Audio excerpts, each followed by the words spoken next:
Hello, everybody. You're listening to the Q&E Podcast. You're here with your boy Q Hicks right now. You already see how we got it set up once again.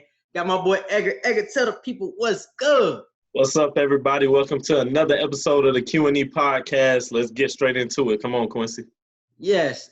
If you listened to last week's podcast on The Last Dance, that was episode 1 and 2. This week, it is episodes 3 and 4, where they dove into Dennis Rodman in episode 3 and Phil Jackson in episode 4.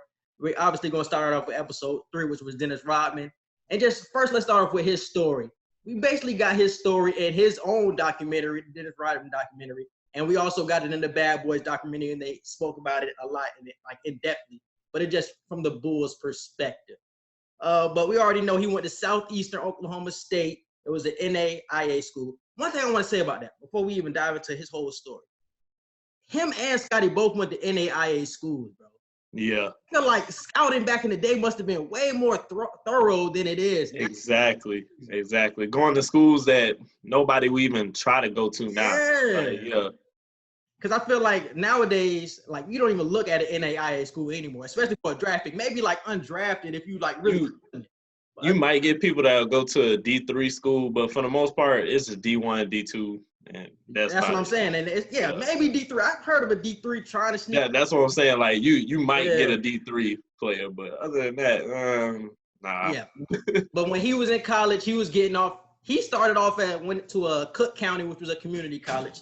Then he ended up going to Southeastern Oklahoma State, ended up balling out. He was dropping like 27 and 10. Basically, that was like on the same path Scotty was on, because Scotty was like a team manager and then like transitioned to like a whole different beast. But the thing about Dennis and his story was really like his high school years, like how he grew up and how he transitioned. I want to say he was like from a small town in Texas. His mom kicked him out the house when he was like 17. He was really put out on his ass, and to see how he is today, bro, was really like a blessing, bro, because he really wasn't supposed to be here with all he came from, and he's here today, bro. And they also talked about the Bad Boys documentary, or the Bad Boys, getting over the Bad Boys hump. And how did you feel about that and the Craig Elo shot and stuff like that? How do you feel about the overcoming theme in episode 3? I feel like the theme as a whole was very good. I mean, like you said, we already got insight on Rodman's past, his life before, during, and after basketball. So we already have had 2 documentaries where we kind of got to look at Dennis Rodman. This episode 3, basically, like you said, just gave us a perspective from the Bulls and even a little bit more so from the Pistons. And I think there were even clips and stuff from when he was with San Antonio and stuff. They threw some highlights in there too. But I feel like the overlying theme was just how great Rodman was, considering everything he went through. Like you said at the beginning of the doc, I should have been dead. I should have been in jail. I should have been homeless. I should have been in so many different positions than what I was. So I just like the fact that Rodman, even though he's not perfect in life right now, and he's honest about it, he always says, like, I still go through certain things that I just always have gone through. But it's just cool to see how Jordan never judged him, Scotty never judged him. The team as a whole always took Rodman for what he was and just let him be him.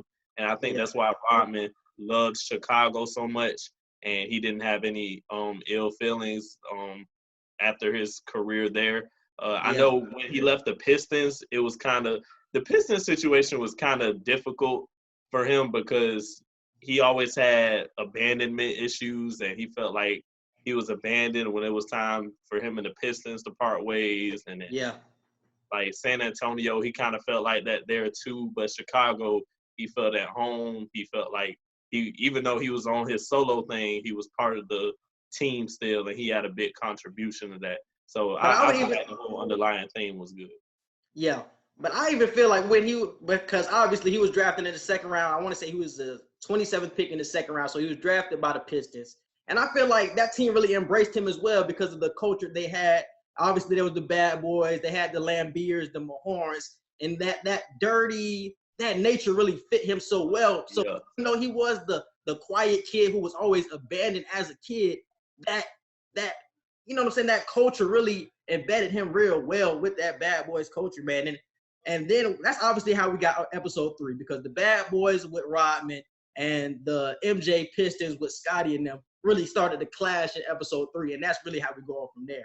They talked about the Bulls overcoming the Cavaliers, which was supposed to be a rivalry back then. I really never heard about that. But me neither. Yeah, when they said that, I was like, that's what I'm saying. I really never heard about that. Yeah, but they had the shot on Elo was a big point of that game. A lot of people counted the Bulls out. I want to say this was like in '88. They had counted the Bulls out. Everybody had the Cavs winning that series. This was the Cavs team with Mark Price, Craig Elo, a young Ron Harper. I want to say Dowdery was on that team. So this team was like stacked.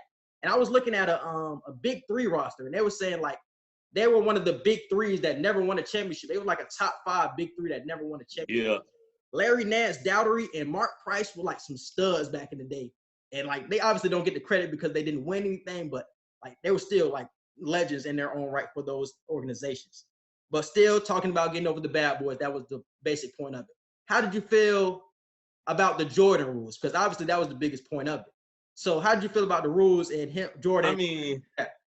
I mean, it was cool to see them actually go in depth with the Jordan rules.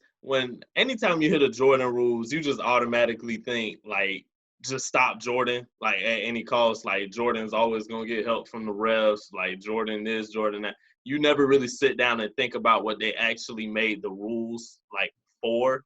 And the rules were, I think it was like 3 or 4 rules that they talked about. It was 4. Make him go left. If he comes in the paint, basically make him hit the floor anytime he come in the paint. And I think rule number 3 was keep him out on the wings. Don't ever let him get inside. It was like 3 or 4 simple rules that the Pistons for sure and other teams slowly started playing by. So I feel like it was cool they actually went in depth on how the rules actually went instead of just keeping it at hey, just don't let Jordan score, don't let him touch the ball. Like I thought it was just something simple like that, but it was actually broken down very well.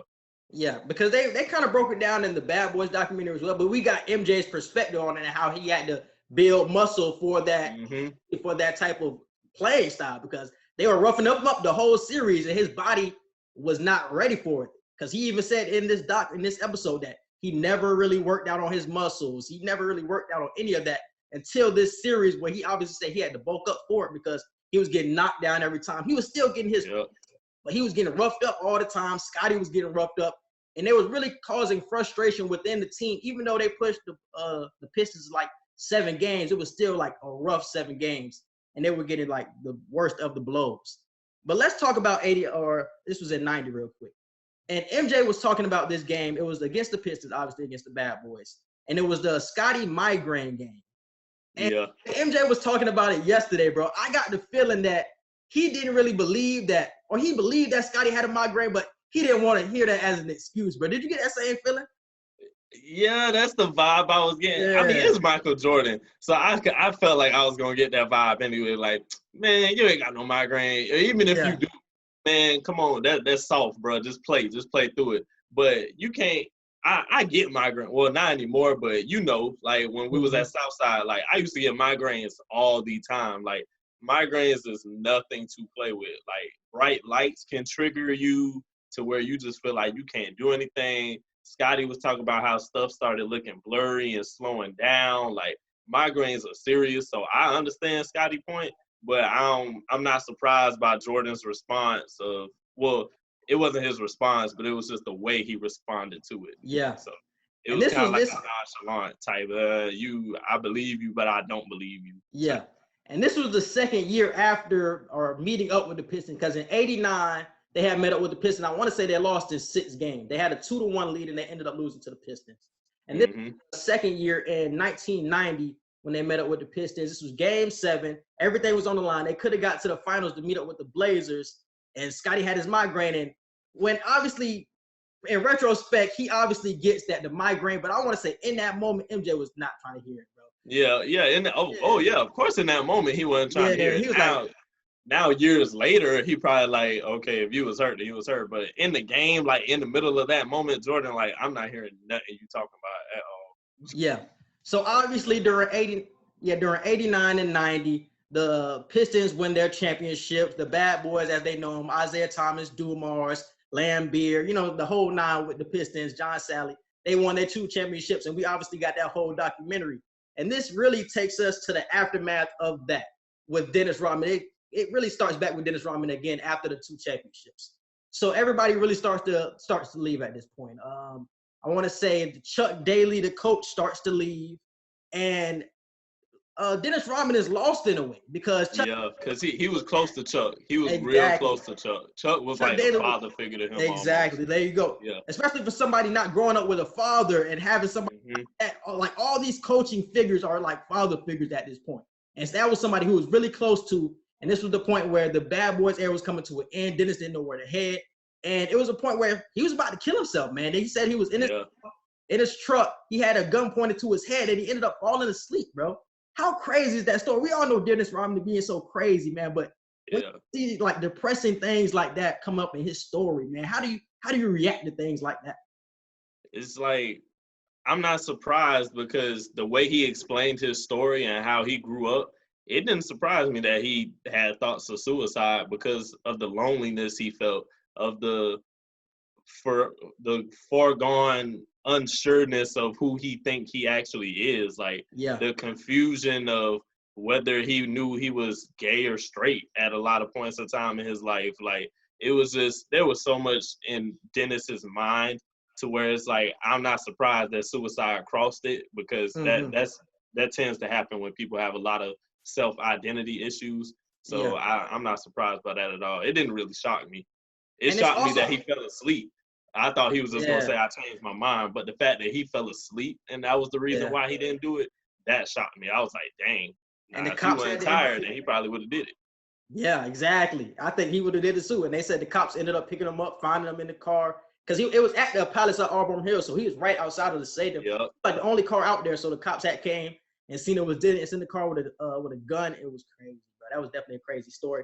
But still, I feel like it was the big part of the culture as well. When you're so embedded with the team, and when Isaiah Thomas is at the back end, when he started to leave, when Lambeer and Mahorn, like that team culture is just gone in a flash. Chuck Daly isn't there. What you really depended on, like the whole time you were in the NBA, isn't there. It's like you have nothing to fall back on anymore. You're really, like you said, by yourself. So he put himself in a depressing state where I'm by myself once again. Once again, he felt abandoned. We go back to that thing where I'm by myself just like I was when I was back home with my mom. It was just like, man, like that theme just kept coming up in this episode, man. And Chuck even tried to tell him that you have to understand, like, as brotherly as we are, as an organization, as a team, like, you have to understand this is a business at the end of the day. Teams do not stay together forever. There is going to come a point in time where either Chuck is going to have to go, you going to have to go, or other players are going to have to go. And you're going to see new faces each year or every other year, like whether you like it or not. And Dennis couldn't wrap his head around that until it happened. Because he thinking we winning championships. Yeah, like we're having winning seasons, we winning championships. Like I'm part of a great organization. I feel welcomed. I feel like I have a father figure. This is gonna be the way it's gonna be for the rest of my career. He got insight real quick. And nah, it's not like that. Exactly. Especially when you get spoiled so early in the NBA. It's like he came into the league in '87 and like always with a playoff team until like '93. And I think this was a big reason why Dennis was always lashing out and became the Dennis Rodman we became to know. Because when he was with those Pistons team, those Bad Boys team, he is not the Dennis that we know. He wasn't the pop star like he is known to be today. Like he was real quiet and real chill. Exactly. He didn't have his hair, dyed and stuff like that. He was real chill. But he started to lash out when he went to San Antonio after he left the Pistons. He started to lash out. Technical started to wrap up. He was still that, that grimy guy, dive on the floor type of guy, but his antics started to go up in a way. And it was just like, you just felt the switch in his whole entire, his moves. And it was just like, I feel like that, that abandonment with the Pistons really started, the spiral in his whole style. You know what I'm saying? And then, like I said in the last episode, the way this, the documentary is segmented is that it basically starts you at the 1998 season, and then it takes you back in time, to an earlier season. And it gives you like flashbacks. And it gives you like a flashback in a way, and then it always flips you back to 98 at some point in the 98 season and stuff like that. And this one flips you back to the 98 season. So we obviously know Scottie Pippen is hurt.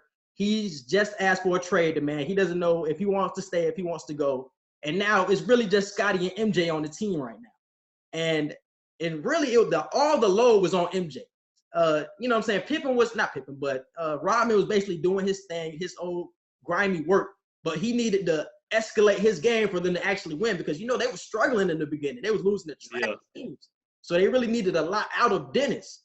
So Dennis had to step up his game without Scottie, and he really started to step up to the plate. And it was like middle part when Scottie was out, they started to win games. You know what I'm saying? And Dennis felt like he knew he wasn't the man on the team, but he felt like, hey, it's a 1-2 show, and I'm number 2 right now. Exactly. And he felt needed in a way. You know what I'm saying? Yeah. He didn't feel needed. He felt like I was just like that luxury, you know what I'm saying, do what I got to do, the dirty work type of guy.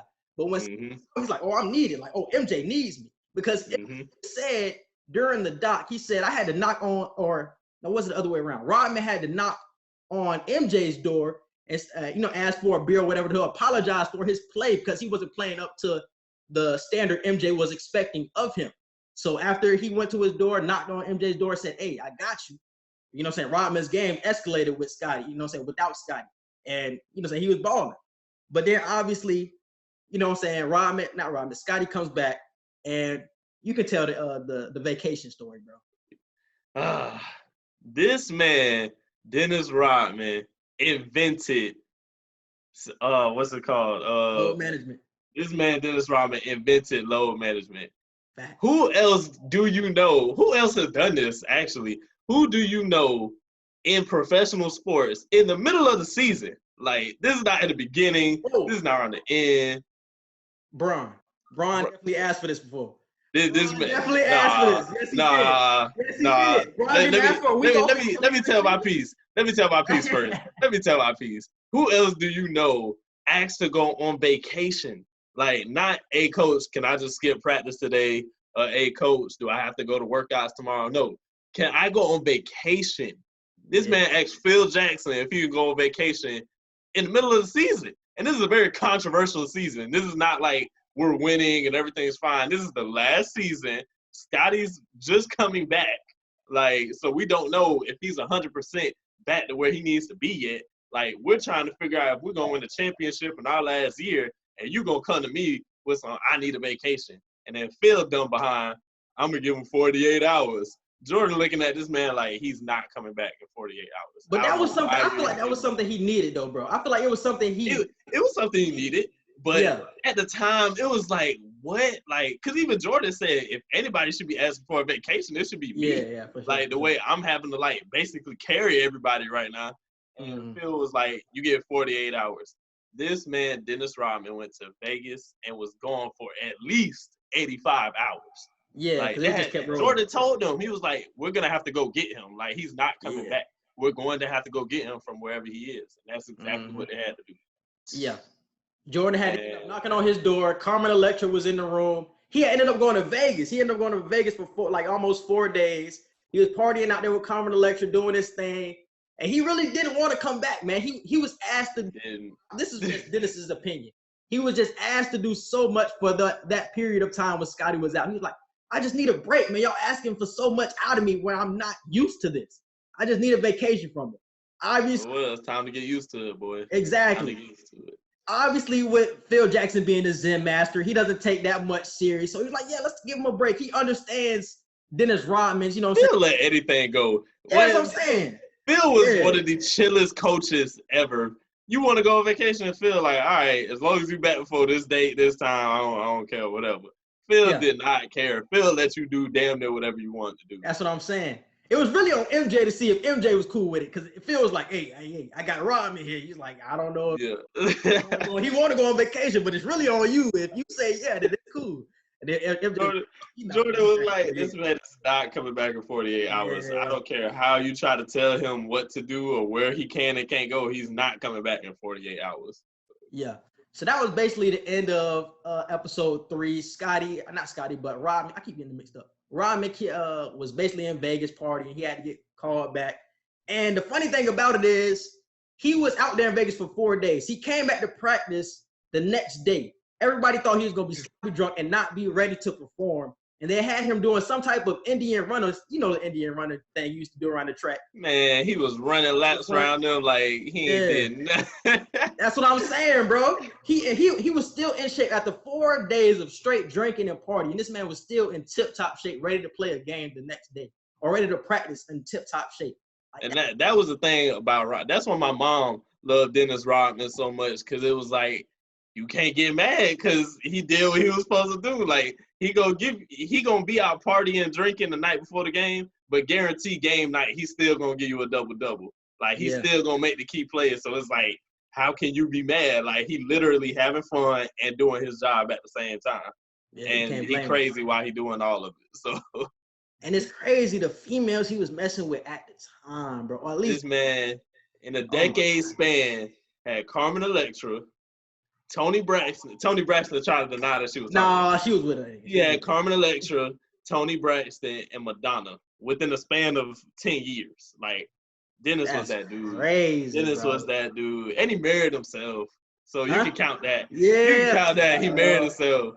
I don't like to bring it up too much. When a lot of people say that Rodman was more popular than MJ at one point, you have to believe it. He was messing with females that was raising his status even more. And it was, oh my goodness, bro. So you definitely got to believe it when they say he was more popular than MJ. Obviously not throughout their whole careers, but at one point, it was definitely a time where he was that dude, bro, for sure. So let's dive into episode 4. This is the Phil Jackson episode. It basically talks about his story, coming up in North Dakota, playing with the Knicks, and basically winning 2 championships was then, and then transitioning into coaching. He ended up coaching in Puerto Rico, where they were hostile as hell over there. We seen it in the doc. There's blood on the seats. Crazy. Chicken blood on the seats. Yeah, they were doing some crazy junk. Never heard of it before. I was like, these people are crazy. And this was his first coaching experience, bro. His first coaching experience was so hostile. It's like, it makes sense why he's so calm now, because it's like, the stuff I was dealing with in Puerto Rico is nothing compared to the NBA. The NBA junk is calm compared to how Puerto Rico was. They was on my neck, ready to. Because he said it during the documentary that one of his players or one of the referees got shot by like the president or some crazy junk said during the doc. And I was like, what? That just made no sense. They took it serious over there in Puerto Rico. And this was right after playing with the Knicks. So he's still a young dude, basically, man. And then he transitioned into coaching with the CBA. I forgot who he coached with over there. It was some team in New York. It was Albany, some team in Albany, and for the CBA. And then he was the assistant coach with the Bulls with Stan Albeck. And then he was the assistant coach with Doug Collins. Dive into Doug right now. I want to dive into Doug. So Doug Collins was somebody who got with Jordan in 87. He was with the Bulls from 87 to 89. No reason to leave the team or be fired or anything. No reason at all. No reason at all. Nothing but constant improvement. Exactly. Coaching the team. MJ started to, get more points. The team had more success. It was like no reason for him to be fired. But, you know what I'm saying, in 89, he got to the Eastern Conference Finals. They lost to the Pistons in the game series. But you already know what the problem was, bro. He didn't want to listen to Phil, and Phil had the ear of Jerry Krause. And Jerry Krause was the one making all the decisions back then, bro. So even though Doug Collins was, getting constant improvement, he obviously had to take a back seat because Jerry Krause's ear. So did he get a raw deal at the end of the day, bro? I feel like even though you're not listening to Jerry Krause, and Jerry Krause is still the bad guy, so to say, in this series so far. I feel like a point of time gonna come when we realize Jerry Krause isn't the only bad guy. I'm still waiting for that moment for MJ to show how much of an asshole he was in a lot of situations. So I'm still trying to have hope that Krause ain't the only bad guy in this series. But I feel like Collins wasn't wrong for not really listening to Krause that much because, like you said, winning seasons, productivity is there with Jordan and the rest of the roster. I mean, granted, yes, you lost in the Eastern Conference Finals and you've been knocked out the playoffs, but you're still showing strong performances when you get there. And you're a playoff team nonetheless consistently. So I don't see the reason to fire Collins. I mean, granted, you did end up getting Phil Jackson right after, which is nothing bad at all. No slight to Phil Jackson in any way, but Collins got the short end of the stick on that one when he shouldn't have. And I feel like it's funny that you bring up the point of bad guys, because I feel like they could have spun this in a way that they could have made Phil Jackson the bad guy, because he really stole this man's job because he had the ear of Tex Winters. And if you don't know who Tex Winters is, he is the person who created the whole triangle offense. And Phil Jackson was listening to Tex Winters, and they were both assistant coaches at the time, and they basically flourished together with the triangle. And if you don't know what the triangle is, it's basically taking the ball out of somebody's hands, and everybody is a threat to score. And they are a space. It's basically it was the beginning of dominant ball movement. Yeah, so exactly. I mean, you always have had ball movement, but this was like true dominant ball movement. So. Yeah. And the reason why they call it a triangle offense is because everybody is spaced out in a way where everything is like a triangle. So somebody can go this way and everybody's like a triangle format. You swing. Even when two people are switching and transitioning through the court, you always have to keep it at an angle of a triangle. Exactly, bro. Yeah. And that offense proved to obviously be the reason why they got the 6 rings. But at the time, it looked like a crazy decision. Even MJ said, you know what I'm saying, a lot of people in that city, in Chicago, loved Doug Collins and what he was doing for that team, the energy he brought. So even MJ, when Jerry Krause came to him and said, hey, I might have to fire and cut Doug to get Phil in here, he was like that decision's really on you, because I'm messing with Doug at this point. He let me do what he want, you know what I'm saying? I'm getting the buckets and we winning. So there was really no reason to fire him, but it obviously was the best decision at the end of the day. But yeah, at the end that's why I said you can't slight the decision, because it's like, hey, Phil ended up you can't be 6. You can't be 6 at the end of the day. Yeah. So basically what Phil Jackson was trying to implement into Michael Jordan was, he was obviously winning all the scoring titles, but he wasn't winning any championships. So he was trying to get this triangle offense implemented so that MJ can not only be the only one scoring. It can be everybody can be a threat on the court to score. Scotty can flourish. You know what I'm saying? Paxson can flourish. Everybody on the court can flourish. And I wanted to ask you, did MJ need the triangle, or did the triangle need MJ for it to blow up like it did? Because they were the first to implement this system. I would say Jordan needed the triangle more so than the system needed Jordan, because I'm more so of a system guy always anyway. I rarely ever pick the player over a system. And I feel like with this triangle offense, not only did it give everybody else the opportunity to score, it made their play style way less predictable. Like exactly. It wasn't just keep the ball away from Jordan anymore. It was like, damn, now we got to look out for Pippen. Now we got to look out on the back end for Rodman. Now we got to look out for Paxson. Like, it's just now you have to look out for everybody now, because in practice, the more you implement this in your practice, the more they hit shots in practice, which leads to them hitting shots in the game. And then you have people like Paxson. Remember during that stretch where Jordan can only play like 7 minutes per half? Yeah. Paxson ended up hitting the shot in key moments like that. So and Jordan wasn't even on the court to be in the triangle offense at that moment. So I feel like it just made them way less predictable and way more dangerous, since you couldn't tell who was gonna be the man to score. Yeah, and I agree with you, man. He really needed that system, because it, like you put it perfectly, man. It was predictable at this point. We knew the ball was going to MJ at the end of the game. At the end of the day, we knew it was going to MJ, and he was going to be the one to finish all the offensive plays. Scotty wasn't flourishing like he could have. He was obviously clearly the second fiddle. But it really started to become, or they said it during the doc, that Scotty really became a point forward in a way in this offense. So he could, flourish in this offense, have MJ on the wing, and he can do his own thing at the same time. So they can both, be codependents and not just depend on MJ. But let's dive back into the bad boy. So we're back in 1991. So this is the Bulls overcoming the Pistons. They lost the past 2 years to the Pistons. Now this is 91. They started to overcome them at this point. And they sweep them. It's a 4-0 sweep. The Pistons were getting old in a lot of places. I thought it was 3-0, because when they were only going to 5, right? Yeah, so it was 3-0.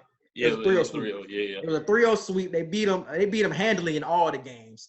And the real problem that a lot of people had today, and a lot of the talking shows were talking about, was the no handshake gate, which was all today. That Isaiah Thomas, Lambeer, whoever else was on the team, Sally. None of them shook the hands of the Bulls after the game, after they got swept. Even though the past 2 years, Jordan were shaking their hands after the Pistons beat the Bulls. So how did you feel about the no handshake gate, and did you have a problem with it? I didn't really have a problem with it because they're the bad boys. You know, if there was any team that was going to be unsportsmanlike in any way, it was that team. I get it. There were a lot of teams physical back in the day who would beat you up in the paint, who would start fights and everything. But the Pistons were the team. They were the face of that. So to have unsportsmanlike conduct to the highest degree, like, I wouldn't expect it from any other team. Like, I wouldn't expect any less from that. And the fact that Isaiah Thomas today, years later, he's trying to, like, defend them. He's trying to defend the team. Like, we weren't the only ones acting like that. Like, you guys always talk about how we were the main ones. You were the main ones acting like that. And Jordan just had to say, like, they really acted like assholes. Like, the 2 years prior, they were beating all of us up, mainly me, and I still shook their hands at the end of the game. And like, we sweep them after 2 years of getting beat up, and now they don't want to shake hands. Like, it's kind of like some sore loser type stuff. But and like Horace Grant said, them niggas was some bitches. Them niggas was some bitches. Yeah. That's crazy, bro. But I actually agree with Isaiah Thomas, man. They showed us a clip of because back in like 83, 85, the Celtics was the team to beat in the Eastern Conference, and the Pistons had to overcome the Celtics. And when the Pistons overcame the Celtics, the Celtics didn't shake hands at all. They just left the court, just like how the Pistons left the court against the Bulls. It's like it wasn't really a passing of a torch in a way. You were reluctant to pass the torch. You didn't want to pass the torch in a way back in the mid-'80s and stuff like that. Like, it wasn't something you were proud to be. Like, even though MJ was shaking hands, like, he wasn't at that caliber of play like the Bulls, and not like the Bulls, but like the Pistons and the Celtics. Because obviously they were such heated rivals at that point. They wasn't shaking hands. And the Pistons just felt like, nah, like, we beat y'all this, you know what I'm saying, for so many years. Like, nah, we don't want to pass the torch. And we're not going to give y'all the credit and respect y'all should deserve. To build off of what you just said just now, Isaiah Thomas spoke on that today. He was like, part of the reason why they didn't want to shake hands was because, like, you guys haven't won anything yet. Exactly. So that's my point. Yeah. Like, with Larry and the Celtics, it's like, hey, they the Celtics. They've been winning before we even got in the league. You know what I'm saying? Like, it's a winning culture in Boston. Like, they recently have been winning, like, going back and forth against the Lakers for championships. Yeah. So it's like, hey, they don't want to pass the torch because it was the same thing, vice versa. Y'all ain't winning nothing yet. So exactly. I feel like that's the attitude that the Pistons had with the Bulls. We don't want to shake y'all hands. Like, y'all ain't winning nothing yet. All the trash talking y'all been doing, how y'all been saying we didn't deserve the titles we got. Y'all haven't won anything yet to say anything like that about us. So, no, we don't want to shake y'all hands. Exactly, bro. So now we move on past the no handshake gate. Now we're at Jordan's first finals. He's playing against MJ in his first finals. Crazy. So MJ has won, I want to say, 4 to 5 titles to this point. So MJ is that dude. And then in the final, they just go to 6 or 7 games. I forgot how far. Oh, when you say MJ, you talking about Magic Johnson? Yeah, the Magic and MJ, yeah. Oh, okay. You had said MJ won like 4 or 5. I was like, whoa, you got to be specific. Oh, yeah. Magic Johnson won 4 or 5. I was going to say, it's definitely 2 MJs. You got to be real specific. Yeah. So Magic Johnson won 4 to 5 championships to this point. I don't remember how many he had to this point, but he had a lot to this point. And this is MJ's first time. And do you remember how many games it went to, the series?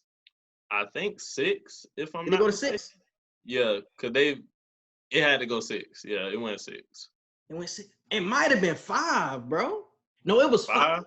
Because the Lakers won the first game, and the Bulls swept them the rest.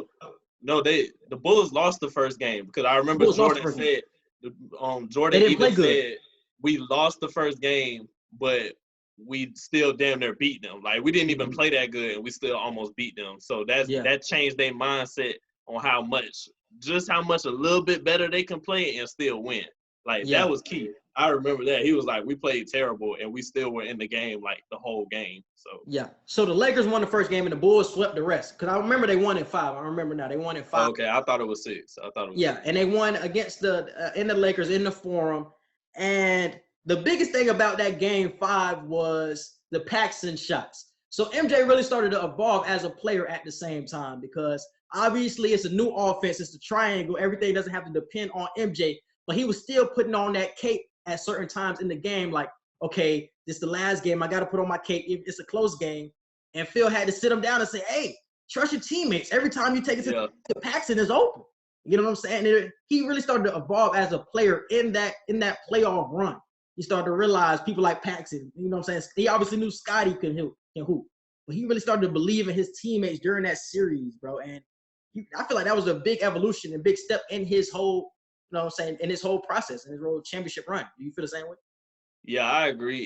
It gave him a moment to think and say to himself, like, wow, like I don't gotta yell at y'all no more. Like y'all actually doing what y'all need to do and y'all helping me. I feel like on the inside, that's probably how Jordan thought. Like the rest of us, we probably like, yeah, trust your teammates. Jordan, like, man, it's about damn time I can trust y'all. Exactly. I feel like that's what Jordan was saying. He was. Because you got to think, bro. Yeah, because you got to think, bro, from the beginning of his time getting with the Bulls, like, it's really been on my shoulders, dog. So it's like, I ain't really trusted y'all since I got here. So 91, like, I finally get to this point, and it's like, okay, they loading up on me. They are open. My teammates are open. I do have to believe in y'all a little bit. And Paxson came through with big shots in that Game 5, and he was the main reason they won that fourth quarter and ended up beating the Lakers in that Game 5, man. So definitely shout out to Paxson. I think that was a big shift in his whole mindset, man, his whole winning mindset, and how he got just 6 rings and went 6-0. And he actually started to believe, man. So he got his first ring versus Magic. And I want to say that was a passing. Do you feel like it was a passing of the torch between Magic? Because Magic was really still the top dude at that time. Do you think it was a passing of the torch? I think so. I would say it was a passing of the torch. They already knew, Magic and Larry both knew well into Michael's second or third season that, okay, this is going to be the next best player in the league. So they already knew what time it was with Jordan. So by the time Magic played against Jordan in the finals and Jordan won, I'll take that as a passing of the torch. It might not have been like in the fashion that we thought it would have been, but I feel like it was a passing. It was a passing. Yeah. And it's funny because I remember a story. It was from the Olympic Dream Team, and it was when Magic and Jordan were going at it during the Olympics. This was the Dream Team one in '92, and it was like not MJ, but Magic Johnson thought he was that dude. He still thought he was the top dog in the NBA, and it was Michael Jordan and Magic Johnson going at it in practice every game. Yeah, I remember that. I remember that. And story. Magic Johnson was still thinking that he was that dude, and Michael Jordan basically had to give him that work. Like every day of practice, he was showing him that I'm the best player. I'm the king now in this league, bro. That's why I was saying, like, it was a passing, but it wasn't the passing that we wanted necessarily. That's why Magic said, like, hey, Dream Team practice, that's when I totally gave it to Jordan that, okay, you're the best player. We knew it was coming, but now I ain't got no choice but to say you're the best in the league. So when he won the title in 91, I think it was an unofficial passing, but that one-on-one moment that they got to have in practice, that was the official passing of the torch. Okay. Now let's dive into the Dream Team, bro. So me and Edgar was having a little conversation about the Dream Team before the pod. And y'all gonna agree with me. Y'all probably gonna agree with him, bro. But still, we talked about it. I want to talk about Isaiah Thomas, man, because obviously he was on ESPN ranting today. I obviously don't like how he was ranting, but he did make some valid points during his rants. And I feel like him being a part of the Bad Boys team really made Isaiah Thomas overlooked in a way just for being a part of that team. And we all know that Isaiah Thomas didn't make the team or the Dream Team. And it was like he didn't make the Dream Team because of Jordan. And I want you to dive into the whole Dream Team background. I feel like, I'm not saying it was right, but Jordan having the authority Jordan didn't choose who he wanted on the Dream Team, except for one person, Isaiah Thomas. Isaiah Thomas was the one person that Jordan told them, I'm not being on this team if Isaiah Thomas is on the team. Like, it wasn't a me or him type situation. It's just either finna be. But it was, though. But it wasn't like, he didn't try to make it sound like that, but that's what it was. And at the time, I'm telling Quincy that it was necessary to have Jordan over Isaiah Thomas because it's like, this is a time when the USA wasn't doing that well in the Olympics for basketball. and they were trying to create a new image. They were trying to show everybody that, look, we have the best basketball players in the world with the greatest basketball player in the world on our team. So I feel like it was a good thing that Jordan stayed and they followed what he wanted. Like the 2 or 3 things that Jordan wanted, they made sure and got it done. They got the certain players that he did want, and they made sure to not get the one player he didn't want. And the rest is history. You can't have the dream team and not have the best player, the most known and loved athlete in the world at the time. You can't not have him on the team just because you want to have more people that are good on the team. But check this out though, bro. If you're the USA and you just said they want to make a new image, right? If you're the USA, Yes. don't you want the top 15 players to be on the team, not just some pick of the litter type dudes like Christian Laettner, you feel what I'm saying? And people like that. I mean, you want the top they had majority 15? of the top 15 players. No, because Isaiah Thomas was a top 10 player at the time, and he didn't make it because of the disrespect. And he really didn't make the team. This was the problem I really had with. He didn't make the dream team because he bust Jordan ass twice in the playoffs. That was the reason why you're mad at me. He bust his ass by not letting him be on the team. But that's what I'm saying. Like, the reasoning doesn't make sense to me. Like, we can about how Jordan does bad boys because they knocked him down so many times, yada, yada, yada. But the fact that I beat your ass twice and you just beat me in the year before, so what is the problem here? You beat me. You good. So the fact that you still mad at me, you still holding a grudge about what happened a couple of years ago, it's crazy. You basically mad because I beat you twice. I'm not saying it's right. I'm just telling you what it was and that it worked. It worked. So the only problem I have is the reasoning behind why he didn't make the team, bro. He didn't. It was petty. It was petty. But Jordan is naturally a petty person. Like, I expect nothing less petty than that. So because I'm gonna run off the roster with y'all. I'm gonna run off the roster. The Dream Team roster in '92. I'm gonna tell you the people that Isaiah Thomas should have been over. Because Isaiah Thomas is a top 5 PG of all time, and he doesn't get respected as such. Ooh. Yeah, we can debate that another time. You're probably right, but it's a lot of point guards I gotta think about. That's too much exactly. right now. We can debate that another time. He was in over Chris Mullin. He should have been in over Chris Mullin. He should have been in over John Stockton. He should have been in over Clyde Drexler. You could argue that. And Chris you could argue Clyde Drexler. Like, I just gave you 4 names that he should have been in over, clearly in over. Nah. You can't say clearly over Clyde. You can't say clearly. Come on, bro. You can make an argument. Clyde you can definitely make an argument. Like I said, Clyde, Stockton, Mullin, and Laettner. I don't know how Laettner got in. Obviously, we all know that he didn't. That Jordan didn't like Isaiah Thomas. That's why he got in. But still, those people in over me. Come on, bro. Until Steph Curry, and Steph Curry really not that little, but he was Isaiah Thomas was the best little player in the NBA because he was 5'11", getting buckets on anybody, and the fact that he doesn't get respected. And I think I'm just taking the dream team equation out of this. I think that he is overlooked, period, when we look back in revisionist history, bro.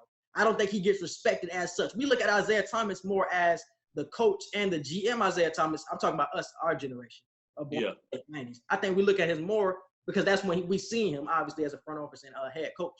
But, man, we don't respect him as being a top 5 PG in this game when he has the stats. He has the championships that prove he should be in that conversation.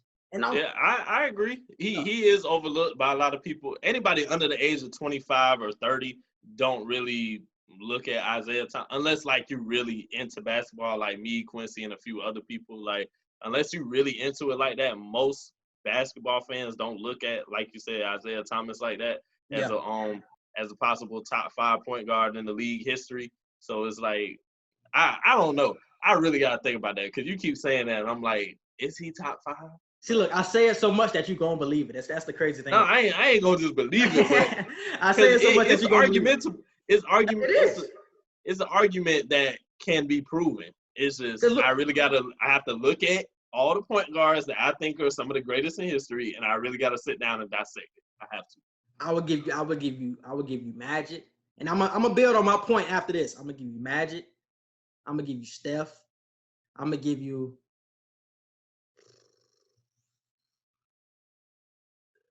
who really? That's what I'm saying. It's a lot of names now. Who really? It's a toss up after that. Who really after that? Chris Paul. Steph. Chris Paul. See, look, Chris Paul 3? Chris Paul ain't won no shit. No, I ain't saying the number 3. I'm just saying, like, is he up there? He's in that conversation. You got J. Kidd could be up there. You know what I'm saying? The conversation is like. It's a lot of names. That's why I'm like, you can't just say it that easily. Exactly. And I'm going to build on my point, my Isaiah Thomas point one more time. He is somebody who shut down that loaded Celtics team. He built that loaded Celtics team with Bird, McHale, and the whole beat that team in their prime.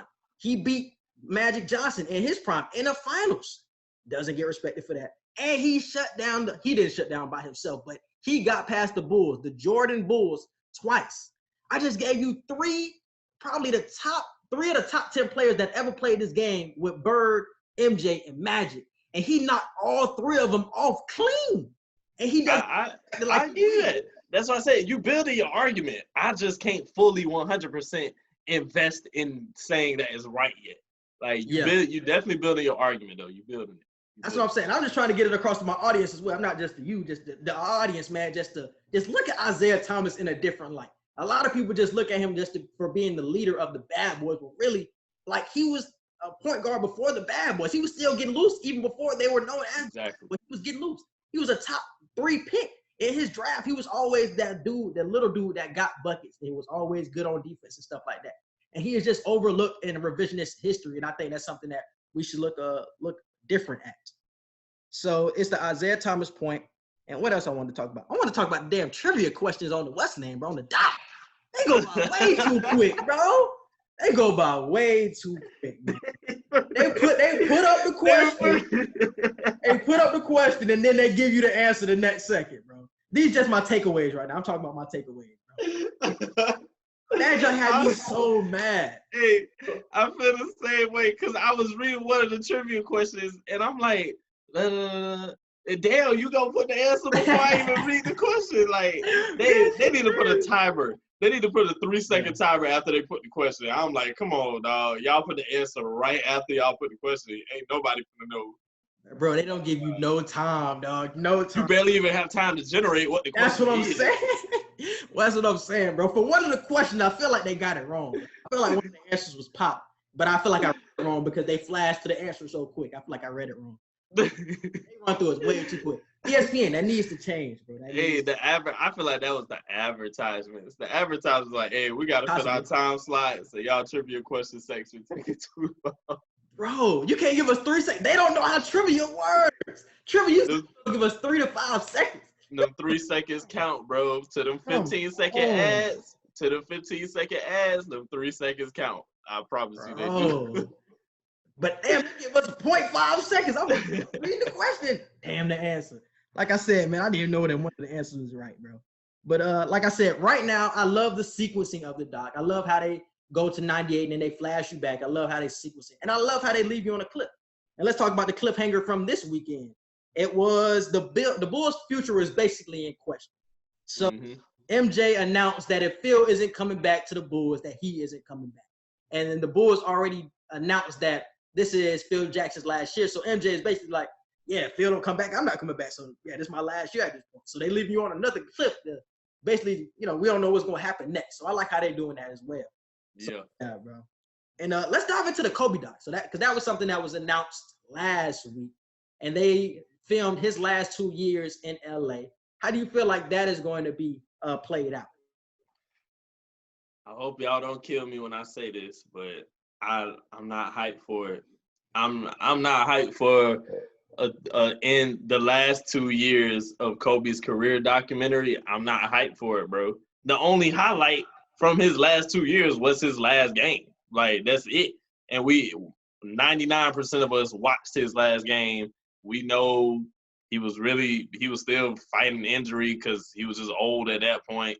And he just went out in spectacular fashion. Like, I get it. The emotions are going to be there. They're probably going to put a bunch of highlights in his documentary to just make us remember what Kobe was leading up to those 2 years. But I don't know. I feel like they're going to put a lot of off-the-court stuff in it, which is not really going to make it the documentary that we want to see necessarily. So it's like, if you put it on Netflix, okay, cool. But if they try to do some ESPN stuff and like try to do it like how they doing with The Last Dance, I don't think it's gonna hit the same. Not saying that I don't want to see a Kobe documentary. It's just the last 2 years, like that ain't nothing to really make a documentary about. So. And me and Edgar was talking about this last night, and the fact that Kobe is dead is really going to hurt the documentary, man. Because Jay is doing this documentary where he's giving his perspective on everything, like all the plot lines throughout this whole documentary. Like, we're not going to get that same luxury with Kobe. So somebody else is going to have to tell his story, and it's not going to be the same because it's not his perspective. Like, exactly. Perspective on how he felt in 98 or 99 through 2001 when he was with Shaq and winning those. We want his perspective on all the points that he has during his career. Like, so we're probably going to have somebody else narrating his whole career, but it's not going to be Kobe's perspective on it. And that's what really makes it, and that's what really ties it in, because it's Kobe's documentary. I don't want somebody else's opinion on his career. I don't want that from him. So I feel like they still are going to show, I think they're going to show more than just the last 2 years, even though they did a full-time recording of the last two. I feel like they're still going to give us the early Kobe, coming out of high school Kobe, stuff like that, the mid Kobe when he was getting loose, stuff like that. Plus, I feel like it's real early to try and do a Kobe doc. Like, it is. I get it. He been out the league for, this year makes 4 years. Like, it don't feel like 4 years, but it's been 4 years since he been out the league. So, I mean, in that perspective, I guess you can do it. But with him just passing, I feel like they're trying to capitalize, bro.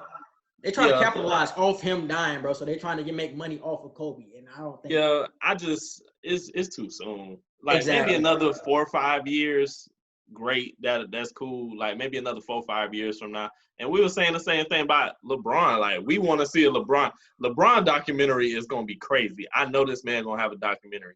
But me and Quincy were saying last night how we don't want one right after he retires. Like, no, because a lot of people. We already seen it. We've seen all of it. Like, we've been here since you've been drafted and have watched your entire career. And you're in an era of social media where we see 10 times more than what we seen in the 80s and 90s. So it's like, that's why this Last Dance documentary is so nostalgic and even new to some of the older generation, because it's like they didn't get all the media stuff that we get now. Like, social media, you can see what a athlete doing his daily life every single day that you wouldn't see like back in the day. So with LeBron, I feel like even he would have to wait like 10, 15 years before he decides to do a doc. Yeah. 15 will be solid, bro. Like I said, bro, me and Egg was talking last night, and I was somebody watching this doc, and I was like, yeah, we need a LeBron doc as soon as he retired. But when I thought about it, I was like, nah, because we seen everything. Yeah, we seen everything. He was a like, what you gonna give us new? Like, exactly. But if you like just like this MJ document, if you push it off for 15 years, let it sit, let the new generation come in and see LeBron for what he is as the greatness, and so we can reappreciate LeBron at the same time. And then the youngins can actually see LeBron and say, oh, wow, he did that. Just looking at Jordan, they will be looking at LeBron, 15 years down the line. So, yeah, I was somebody who wanted it after, because I was like, man, LeBron can be like, man, I'm the best player, have his own doc. But it wouldn't be right. It's going to be something that is going to be for us, but we're going to have to let it be for our kids and our grandkids. Exactly. Like, even though we want it to be for us, we have to let it be for them so they can appreciate it more so than we would. You know what I'm saying? I feel like that's why. Same thing with Kobe. Like, I feel like it's just way too soon to try and do one for Kobe right now. Yeah, bro. And it's crazy that they having a Redeem Team documentary, because Kobe is going to be a part of that Redeem Team. And he already said that he's going to produce that. And D-Wade think he's slick, man. D-Wade, how you plotting, boy? And I like it at the same time. D-Wade going to show a lot of y'all folks, because he going to spin it his way. He going to spin this documentary in his favor, that D-Wade was the best player on that Olympic team. That was his prime, too? It was. Flash. Yeah. People be forgetting about Flash, bro. We appreciate Flash, but people just don't be knowing for real. Like, man, oh my gosh. Flash is that dude. During that I'm a LeBron fan at the end of the day, but being a Miami Heat fan, I just got so much love and appreciation for D-Wade. So it's like, if you don't really rock with Flash like that, I can't consider you a basketball fan. Yeah. And at the same time, bro, like Edgar just said, man, a lot of people appreciate D-Wade because they remember him with Bron. That's why I think D-Wade has so many fans that he has now. Yeah. Because of that Bron factor. Yeah. But I feel like I was somebody who was there before that. So I've seen Wade, you know what I'm saying, before the Bron. Exactly. Dynamic he was then. So it's, man, in that 08 Olympic run, I watched all those games. I watched them all before I went to summer camp because they came on early. I watched them see summer camp, bro. D-Wade was the best player on that team. He was the leading scorer. He came off the bench because of Kobe. And everybody thought Kobe was better. But off the bench, he was killing everybody, bro. I want to say he was averaging like 20-something, bro. Getting loose. So, D-Wade, bro, I see how you trying to spin it in your favor, bro. So how do you think that doc is going to be? And just name off a couple of players that you used to watch during from that team. That doc is going to be special because, see, now it's been enough time since then. That was, you said, yeah, that was 2008. This is a whole 12 years from now, and it's not even about to come out yet. It's probably going to take about a year, maybe a few months to a year, maybe a little more until it actually drops. So 12 plus years later, they're giving you the inside look. They're giving you a player perspective from that time, a coaching perspective from that time. I feel like that's a good time frame to say now we want to show y'all what was really going on during that time. So I feel like it's great. D-Wade, Melo, Bron, Kobe, who else was on that team? Darren Williams, Chris Paul, I was say Chris Paul. Carlos Boozer was nice too on that team. Boozer was solid. They had Dwight was on that team. Nice. Bosh was on that team. Bosh was on that team? Bosh was on that team. Dwight Howard was on that team. Dwight Howard was. I forgot Chris Bosh was, but Dwight Howard was on that team. I want to say Iguodala was on that team too. I ain't see Iggy name. Now Iggy name I ain't see. If he was on there, I just ain't see it. I must not have seen the full roster. Let me look it up. I think I remember. That team was solid though. It definitely deserved the name the Redeem Team. It definitely deserved the name. For real. Team roster. Let me look it up real quick. I be telling people, especially I'd really be telling older basketball fans that I get it. Y'all had y'all golden era of basketball, but please don't try to act like our era wasn't like that. Like, please don't. Like, our era was really crazy. Yeah. Like, man. So it was Michael. Oh, Michael Redd bro. Michael Redd is somebody who's underrated in history, bro. A lot of people forget about that little 3 to 4 year run Michael Redd had with the Bucks. He used to get it was on that team. Because it was the Bucks, and at that time nobody was really paying attention to the Bucks. People pay attention to the Bucks way more now than they ever have since Kareem. Kareem was the last time the Bucks was really even hot like that, for real. So. Me growing up, that was the Bucks team I really knew. I didn't really know the Ray Allen Bucks like that. The first team I knew from the Bucks was the Michael Redd Bucks. Because Michael Redd he had that ugly shot. He used to whip that thing back like that. But that be wet though, but Michael Redd was that dude for sure. And Tayshaun Prince was on that team. I forgot about Tayshaun. But it was Tayshaun Prince.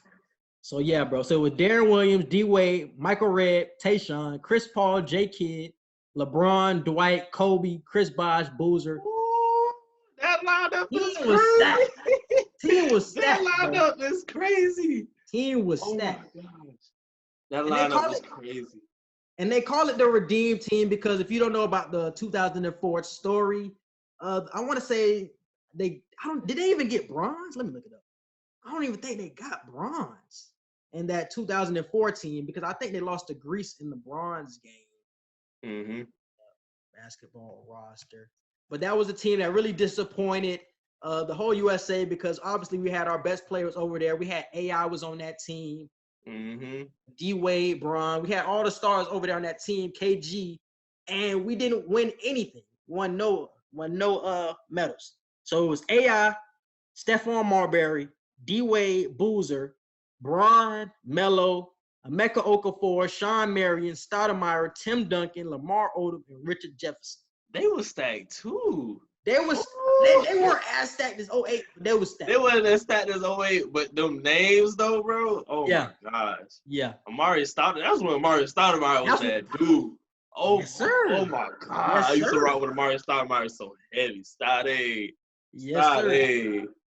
So that's man. Let me see if they won anything. I don't remember them winning anything. I don't remember the last time I was hyped for an Olympic team. When was the last time I was hyped for an Olympic team? I don't remember. It's been a minute. I ain't been hyped for an Olympic team in a long time.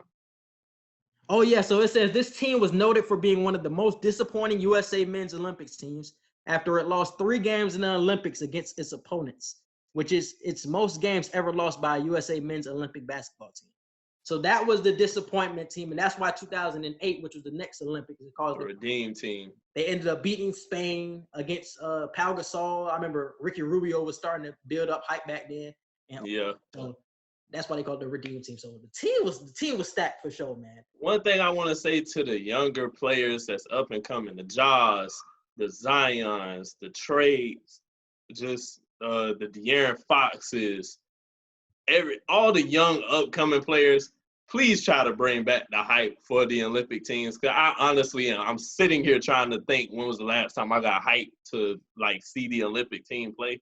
It's been a couple of years, honestly. I'm not gonna lie to you. I don't remember the last time I was like, yeah, it ain't the same really. Like, I don't know. Yeah, I don't know, bro. Because I watched the Olympic Games. I remember the 2012, the Olympic Games. I watched. I want to say that was the Kyrie Steph team. Yeah. Cousins on there. I remember watching that team, and it was just like the excitement wasn't there. Like it wasn't. Yeah. It wasn't the high flying nature because the 08 team was so high flying. You had Kobe, you had Wade, you had LeBron. You know what I'm saying? Dunks were everywhere. Dunks. Everybody was dunking. So the excitement, he was always excited.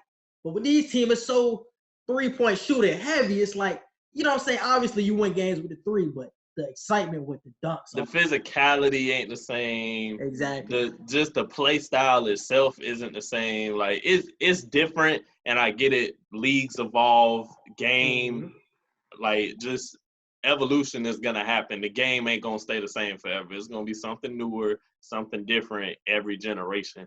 But still, I just want them to make the best of the generation that they in now, and just bring back the hype for the Olympic team. So if you get Zion in that, or if you get Zion in the USA Olympics, I'm back watching it.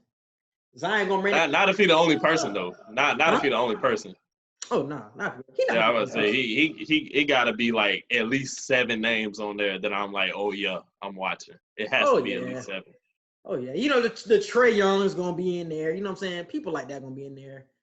Who else? The Jaws. You know what I'm saying? The young, the Tatums. Those are the up and coming crop. So those are people for sure going to be in the USA team, and I'm definitely excited to see those folks in there. So what are your expectations for next week other than the Dream Team? Because we already got a hint that the Dream Team is going to be on the next week's episode. So what are you looking for? I'm really ready to see just Kobe probably ain't going to be in there long, but they already gave a hint that they're going to show Kobe in there when I think it was when the All-Star game, one of the one of the NBA All-Star games, I think it was 95 or 96 or whatever. It was 98. It was 98? Yeah, because they have flash. Oh, yeah. It was 98. They're going to show when Kobe was like, hey, I got MJ. And they was guarding each other, and that's when Kobe and Mike really had conversation on the court for the first time for people to see for real. And it was special to see, especially with Kobe passing this year and everything. Everybody just ready to see that moment and relive that special moment. So I'm excited to see that part. And who do you think they dive into next, bro? So we got Phil, we got Rodman. So we got the big names out of the way. So who do they dive in next? Because I feel like everybody. They dove into Scotty, dove into Rodman, dove into Phil. I'm telling y'all, Steve Kerr, they go dive into Steve Kerr a little bit. Quincy don't think it's gonna happen. I promise you, Steve Kerr is gonna be somebody they dive into. It ain't gonna be that long. It ain't gonna be that long. But Steve Kerr is definitely somebody next. If it is that long, I'm gonna like it because ain't nobody gonna turn down news about Steve Kerr. So. Oh, and a point I wanted to bring up, I wanted to take this back to Doug Collins real quick because somebody had brought up a great point on Twitter, bro. I forgot the name, but had a great point. This is the message I sent you last night about the Doug Collins and the Phil Jackson teams. And it was like Doug Collins just got his team to the Eastern Conference Finals, but then Phil still got in anyways. It felt just like when Mark Jackson was improved with the Golden State Warriors and Steph and Clay were starting to come into their own, and then they knocked Mark Jackson off the pedestal, and Steve Kerr was in there, and he reaped basically the fruits of, you know what I'm saying, of the labor of Mark Jackson, bro. And it's like exactly. It's like I'm left with nothing. You know, it's crazy. It's like why they weren't messing up a good thing because greater things ended up happening. But it's like, why? Like, it was, like you said, who did you say in the draft was doing a lot of reaching that just didn't need to reach? Oh, Oakland. Yeah, like Quincy was telling me how. Yeah, Quincy was telling me how Oakland and Seattle in the NFL draft, they just do a lot of reaching that they don't need to do with certain picks. And the Warriors, just like the Bulls, they were reaching for something that they didn't really need to reach for. They just got really lucky that what they reached for ended up producing greatness continuing. So I feel like it was that Mark Jackson situation was crazy. I was like, he's winning. Like, exactly. he's building the team. Them boys would not, Steph and Clay I'm talking about, would not be in the position without Mark Jackson. He is the one that instilled the confidence into Steph and Clay. He is the first one who said these boys are the best backcourt in the NBA and said they are the best shooting backcourt of all time. Everybody laughed at him. Everybody laughed at him and said, man, this dude is crazy. And now we wholeheartedly agree. Now everybody agrees with him. And it's crazy, bro. He was speaking facts, and we were calling him crazy at that point, man. It be the crazy ones that always know. The crazy ones that always know, bro. Exactly, bro. So, man, shout out to Mark Jackson. He gonna get a job soon. And it's crazy how he has to broadcast all their championships. Exactly. That's why I'm like, wow. Like, the man who set all this, that's why he know how to break their team down so good. Because it's like, I used to coach these guys. I know what they're gonna do. I know what's gonna happen. I know when the shot coming. I know who gonna do what. Like, he used to be in the organization. I'm like, dang, ain't that that's a bittersweet moment. I mean, the sweet part is you broadcast in the finals. The bitter part is it's like, damn, it's the team. I should be coaching this. I used to be coaching these guys. Like, it's crazy. And back when Mark Jackson was coaching that team, bro, that's when I really used to love the Warriors. I don't really love them the same now because they got the KDs and stuff like that. But back when they had Jarrett, Jack, they had the Stephs, the Clays, the Draymond, the David Lees. Like, that's when I was like a prime Warriors fan before the hype and stuff like that, before the championship. Yeah. But Mark Jackson was the coach, man. Like, that's when I was a big time Warriors fan. That's when I started liking them too. Like, I say around 2013, that's when I really started looking at the Warriors, because even though they would lose to like San Antonio or one of the other Western teams in the playoffs, I was like, these boys is shooting. Like, they shooting. Like, and nobody paying attention to it right now. Like, because they're not going all the way, so ain't nobody paying attention. I'm like, man, let these shots fall at the right moment. Everybody gonna be like, whoa, who that? Yeah. Man, that's crazy, though, bro. But, yeah, shout out to Mark. Shout out to Steve Kerr, because, like I said, he ended up putting the team over the top, man. Did it at a quicker pace, I guess. And Mark Jackson, Phil Jackson was the same way, put the team over the top quicker than Doug Collins, man. So, still got good coaches out of both of them. But I think we can wrap it up, bro. I think I talked about everything on the pod. So we can hit them with the social media. You can follow us on Twitter at QE Podcast 1.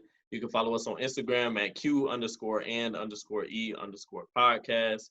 You can follow and like our Facebook page at Q&E Podcast. Shout out to Blue Collar Media Group. We are now a part of the Blue Collar Media Group podcast platform. So make sure to go to their website, check out their social media, listen to all the other podcast platforms that they have on there, and be sure to like, subscribe to us, check out anything that we've done in the past, and Yes, man. Follow me on Twitter at Q_Hicks3. Follow Edgar at edgarmartin97 and his IG at edgarmartinofficial. Subscribe to all our podcast platforms. We're available everywhere, man. Apple Podcasts, Google Podcasts, Spotify. Wherever you listen to podcasts, we're there, man. So definitely check us out. And, yeah, like Edgar said, Blue Collar Media Group and the articles. If you ever want to read any sports articles that I have written or any other fellow Florida Gator students have written, go to www.wruf.com. It'll be the ESPN Gainesville website where you can read any of our sports articles. Yes, and you can look at my articles at sfmn.fiu.edu. Just type in my name, Quincy Hicks, and you will definitely see the articles that I wrote in the past. Thank you for listening. We will obviously be back next week with episodes 5 and 6. We out. Peace.